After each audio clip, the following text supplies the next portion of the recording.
Confessions by Saint Augustine. Translated by Albert C. Outler. Book 1. Chapter 1.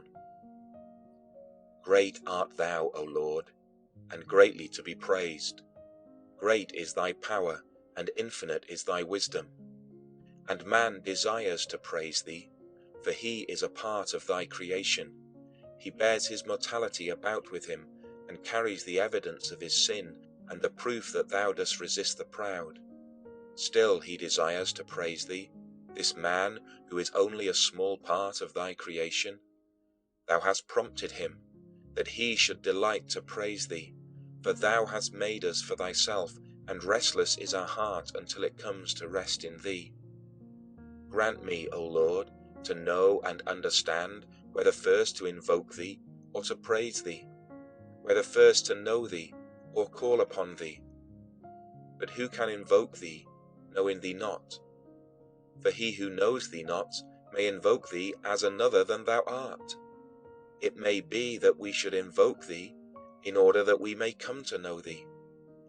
But how shall I call on him in whom they have not believed? Or how shall they believe without a preacher? Now, they shall praise the Lord who seek him, for those who seek him shall find him, and finding him shall praise him. I will seek thee, O Lord, and call upon thee.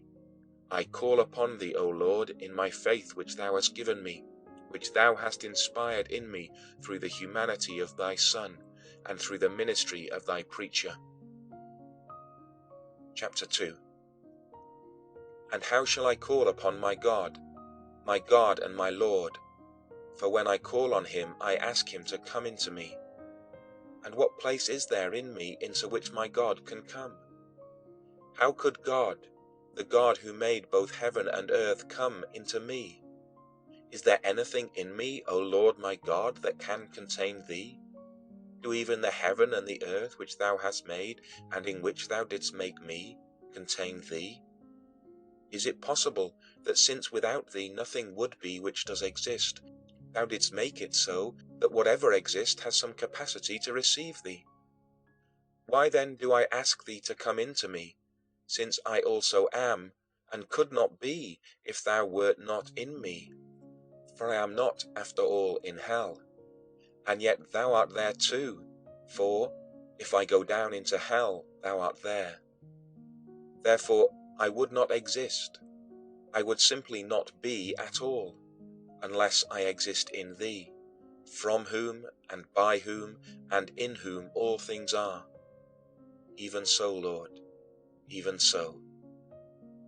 Where do I call thee to, when I am already in thee? Or from whence wouldst thou come into me? Where, beyond heaven and earth, could I go, that there my God might come to me, he who hath said, I fill heaven and earth? Chapter 3. Since then thou dost fill the heaven and the earth, do they contain thee? Or dost thou fill and overflow them because they cannot contain thee? And where dost thou pour out what remains of thee after heaven and earth are full? Or indeed, is there no need that thou, who dost contain all things, should be contained by any, since those things which thou dost fill thou fillest by containing them? For the vessels which thou dost fill do not confine thee, since even if they were broken thou wouldst not be poured out. And, when thou art poured out on us, thou art not thereby brought down, rather we are uplifted. Thou art not scattered, rather thou dost gather us together. But when thou dost fill all things, dost thou fill them with thy whole being? Or, since not even all things together could contain thee altogether, does any one thing contain a single part? And do all things contain that same part at the same time? Do singulars contain thee singly? Do greater things contain more of thee, and smaller things less? Or is it not rather that thou art wholly present everywhere, yet in such a way that nothing contains thee wholly? Chapter 4. What therefore is my God? What, I ask, but the Lord God? For who is Lord but the Lord himself, or who is God besides our God? Most high, most excellent, most potent, most omnipotent, most merciful and most just, most secret and most truly present, most beautiful and most strong, stable yet not supported, unchangeable yet changing all things, never new, never old, making all things new, yet bringing old age upon the proud, and they know it not, always working, ever at rest, gathering, yet needing nothing, sustaining, pervading and protecting, creating, nourishing and developing, seeking, and yet possessing all things. Thou dost love, but without passion, art jealous, yet free from care, dost repent without remorse, art angry, yet remainest serene. Thou changest thy ways, leaving thy plans unchanged. Thou recoverest what thou hast never really lost. Thou art never in need, but still thou dost rejoice at thy gains. Art never greedy, yet demandest dividends. Men pay more than is required, so that thou dost become a debtor. Yet who can possess anything at all which is not already thine? Thou owest men nothing, yet payest out to them as if in debt to thy creature, and when thou dost cancel debts, thou losest nothing thereby. Yet, O my God, my life, my holy joy, what is this that I have said? What can any man say when he speaks of thee? But woe to them that keep silence, since even those who say most are dumb. Chapter 5. Who shall bring me to rest in thee? Who will send thee into my heart, so to overwhelm it that my sins shall be blotted out, and I may embrace thee, my only good?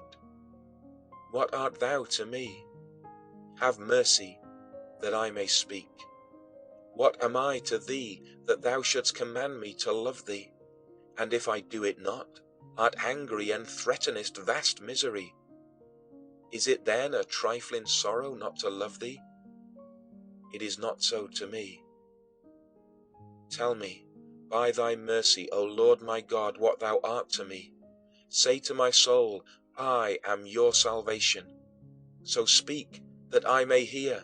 Behold, the ears of my heart are before thee, O Lord. Open them, and say to my soul, I am your salvation. I will hasten after that voice, and I will lay hold upon thee. Hide not thy face from me. Even if I die, let me see thy face, lest I die. The house of my soul is too narrow for thee to come into me. Let it be enlarged by thee. It is in ruins. Do thou restore it. There is much about it which must offend thy eyes. I confess and know it. But who will cleanse it? Or to whom shall I cry but to thee? Cleanse thou me from my secret faults, O Lord, and keep back thy servant from strange sins. I believe, and therefore do I speak. But thou, O Lord, thou knowest. Have I not confessed my transgressions unto thee, O my God? And hast thou not put away the iniquity of my heart? I do not contend in judgment with thee, who art truth itself. And I would not deceive myself, lest my iniquity lie even to itself. I do not therefore contend in judgment with thee. For if thou, Lord, shouldst mark iniquities, O Lord, who shall stand? Chapter 6. Still, dust and ashes as I am, allow me to speak before thy mercy. Allow me to speak, for behold, it is to thy mercy that I speak, and not to a man who scorns me. Yet perhaps even thou mightest scorn me. But when thou dost turn and attend to me, thou wilt have mercy upon me. For what do I wish to say, O Lord my God, but that I know not whence I came hither into this life in death? Or should I call it death in life? I do not know. And yet the consolations of thy mercy have sustained me from the very beginning, as I have heard from my fleshly parents, from whom and in whom thou didst form me in time, for I cannot myself remember. Thus, even though they sustained me by the consolation of woman's milk, neither my mother nor my nurses filled their own breasts, but thou, through them, didst give me the food of infancy according to thy ordinance and thy bounty which underlie all things. For it was thou who didst cause me not to want more than thou gavest, and it was thou who gavest to those who nourished me the will to give me what thou didst give them. And they, by an instinctive affection, were willing to give me what thou hadst supplied abundantly.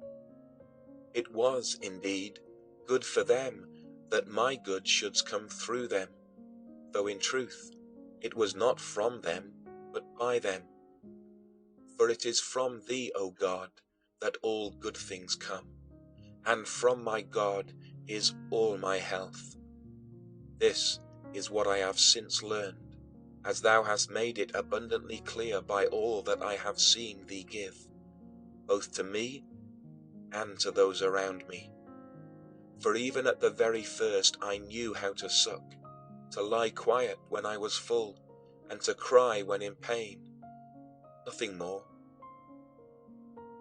Afterward, I began to laugh, at first in my sleep, then when waking. For this I have been told about myself, and I believe it, though I cannot remember it, for I see the same things in other infants.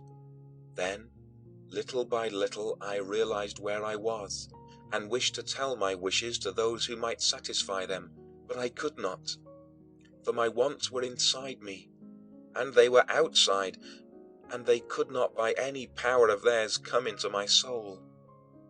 And so I would fling my arms and legs about and cry, making the few and feeble gestures that I could, though indeed the signs were not much like what I inwardly desired, and when I was not satisfied, either from not being understood, or because what I got was not good for me. I grew indignant that my elders were not subject to me, and that those on whom I actually had no claim did not wait on me as slaves, and I avenged myself on them by crying. That infants are like this, I have myself been able to learn by watching them, and they, though they knew me not, have shown me better what I was like than my own nurses who knew me. And behold, my infancy died long ago, but I am still living. But thou, O Lord, whose life is forever, and in whom nothing dies, since before the world was, indeed, before all that can be called before, thou wast. And thou art the God and Lord of all thy creatures, and with thee abide all the stable causes of all unstable things, the unchanging sources of all changeable things, and the eternal reasons of non-rational and temporal things. Tell me, thy suppliant, O God, tell me, O merciful one, in pity tell a pitiful creature whether my infancy followed yet another earlier age of my life that had already passed away before it. Was it such another age which I spent in my mother's womb? But something of that sort has been suggested to me, and I have myself seen pregnant women. But what, O God, my joy, preceded that period of my life? Was I indeed anywhere or anybody? No one can explain these things to me, neither father nor mother, nor the experience of others, nor my own memory. Dost thou laugh at me for asking such things? Or dost thou command me to praise and confess unto thee only what I know? I give thanks to thee, O Lord of heaven and earth, giving praise to thee for that first being and my infancy of which I have no memory. For thou hast granted to man that he should come to self-knowledge through the knowledge of others, and that he should believe many things about himself on the authority of the womenfolk. Now, Clearly, I had life and being, and, as my infancy closed, I was already learning signs by which my feelings could be communicated to others. Whence could such a creature come but from thee, O Lord? Is any man skillful enough to have fashioned himself? Or is there any other source from which being and life could flow into us, save this, that thou, O Lord, hast made us, thou with whom being and life are one, since thou thyself art supreme being and supreme life both together? For thou art infinite, and in thee there is no change, nor an end to this present day, although there is a sense in which it ends in thee, since all things are in thee, and there would be no such thing as days passing away unless thou didst sustain them. And since thy years shall have no end, thy years are an ever-present day. And how many of ours and our fathers' days have passed through this thy day, and have received from it what measure and fashion of being they had? And all the days to come shall so receive, and so pass away. But thou art the same, and all the things of tomorrow and the days yet to come, and all of yesterday and the days that are past, thou wilt gather into this thy day. What is it to me if someone does not understand this? Let him still rejoice and continue to ask, "What is this?" Let him also rejoice and prefer to seek thee, even if he fails to find an answer, rather than to seek an answer and not find thee. Chapter 7. Hear me, O God. Woe to the sins of men. When a man cries thus, thou showest him mercy, for thou didst create the man, but not the sin in him.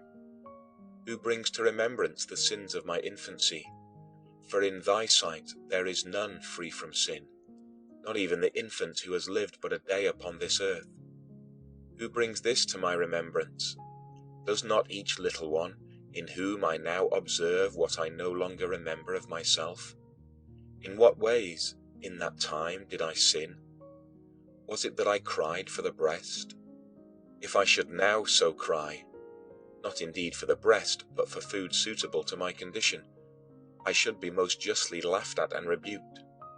What I did then deserved rebuke, but, since I could not understand those who rebuked me, neither custom nor common sense permitted me to be rebuked. As we grow, we root out and cast away from us such childish habits. Yet I have not seen anyone who is wise and who cast away the good when trying to purge the bad.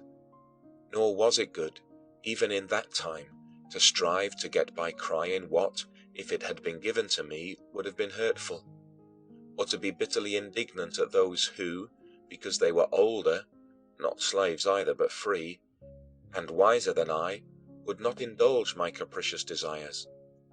Was it a good thing for me to try, by struggling as hard as I could, to harm them for not obeying me, even when it would have done me harm to have been obeyed? Thus, the infant's innocence lies in the weakness of his body, and not in the infant mind. I have myself observed a baby to be jealous, though it could not speak. It was livid as it watched another infant at the breast. Who is ignorant of this? Mothers and nurses tell us that they cure these things by I know not what remedies. But is this innocence, when the fountain of milk is flowing fresh and abundant, that another who needs it should not be allowed to share it, even though he requires such nourishment to sustain his life? Yet we look leniently on such things, not because they are not faults, or even small faults, but because they will vanish as the years pass. For, although we allow for such things in an infant, the same things could not be tolerated patiently in an adult. Therefore, O Lord my God, thou who gavest life to the infant and a body which, as we see, thou hast furnished with senses, shaped with limbs, beautified with form, and endowed with all vital energies for its well-being and health, thou dost command me to praise thee for these things, to give thanks unto the Lord, and to sing praise unto his name, O Most High. For thou art God, omnipotent and good, even if thou hadst done no more than these things, which no other but thou canst do, thou alone who madest all things fair and didst order everything according to thy law. I am loath to dwell on this part of my life of which, O Lord, I have no remembrance, about which I must trust the word of others and what I can surmise from observing other infants, even if such guesses are trustworthy. For it lies in the deep murk of my forgetfulness, and thus is like the period which I passed in my mother's womb. But if I was conceived in iniquity, and in sin my mother nourished me in her womb, where, I pray thee, O my God, where, O Lord, or when was I, thy servant, ever innocent? But see now, I pass over that period. For what have I to do with a time from which I can recall no memories? Chapter 8. Did I not then, as I grew out of infancy, come next to boyhood, or rather, did it not come to me and succeed my infancy? My infancy did not go away, for where would it go? It was simply no longer present. I was no longer an infant who could not speak, but now a chattering boy. I remember this, and I have since observed how I learned to speak. My elders did not teach me words by rote, as they taught me letters afterwards. But I myself, when I was unable to communicate all I wished to say to whomever I wished by means of whimperings and grunts and various gestures of my limbs, which I used to reinforce my demands, I myself repeated the sounds already stored in my memory by the mind which thou, O God, hast given me. When they called something by name and pointed it out while they spoke, I saw it, and realized that the thing they wished to indicate was called by the name they then uttered. And what they meant was made plain by the gestures of their bodies, by a kind of natural language common to all nations, which expresses itself through changes of countenance, glances of an eye, gestures and intonations which indicate a disposition and attitude, either to seek or to possess, to reject or to avoid. So it was that by frequently hearing words in different phrases, I gradually identified the objects which the words stood for, and, having formed my mouth to repeat these signs, I was thereby able to express my will. Thus, I exchanged with those about me the verbal signs by which we express our wishes and advance deeper into the stormy fellowship of human life, depending all the while upon the authority of my parents and the behest of my elders. Chapter 9. O my God, what miseries and mockeries did I then experience when it was impressed on me that obedience to my teachers was proper to my boyhood estate if I was to flourish in this world and distinguish myself in those tricks of speech which would gain honor for me among men and deceitful riches. To this end, I was sent to school to get learning, the value of which I knew not, wretch that I was. Yet, if I was slow to learn, I was flogged. For this was deemed praiseworthy by our forefathers, and many had passed before us in the same course, and thus had built up the precedent for the sorrowful road on which we too were compelled to travel, multiplying labor and sorrow upon the sons of Adam. About this time, O Lord, I observed men praying to thee, and I learned from them to conceive thee, after my capacity for understanding as it was then, to be some great being who, though not visible to our senses, was able to hear and help us. Thus, as a boy, I began to pray to thee, my help and my refuge, and, in calling on thee, broke the bands of my tongue. Small as I was, I prayed with no slight earnestness that I might not be beaten at school. And, when thou didst not heed me, for that would have been giving me over to my folly, my elders and even my parents too, who wished me no ill, treated my stripes as a joke, though they were then a great and grievous ill to me. Is there anyone, O Lord, with a spirit so great, who cleaves to thee with such steadfast affection? Or is there even a kind of obtuseness that has the same effect? Is there any man who by cleaving devoutly to thee is endowed with so great a courage that he can regard indifferently those racks and hooks and other torture weapons from which men throughout the world pray so fervently to be spared? And can they scorn those who so greatly fear these torments, just as my parents were amused at the torments with which our teachers punished us boys? For we were no less afraid of our pains, nor did we beseech thee less to escape them. Yet, even so, we were sinning by writing or reading or studying less than our assigned lessons. For I did not, O Lord, lack memory or capacity, for by thy will I possessed enough for my age. However, my mind was absorbed only in play, and I was punished for this by those who were doing the same things themselves. But the idling of our elders is called business. The idling of boys, though quite like it, is punished by those same elders, and no one pities either the boys or the men. For will any common sense observer agree that I was rightly punished as a boy for playing ball, just because this hindered me from learning more quickly those lessons by means of which, as a man, I could play at more shameful games? And did he by whom I was beaten do anything different?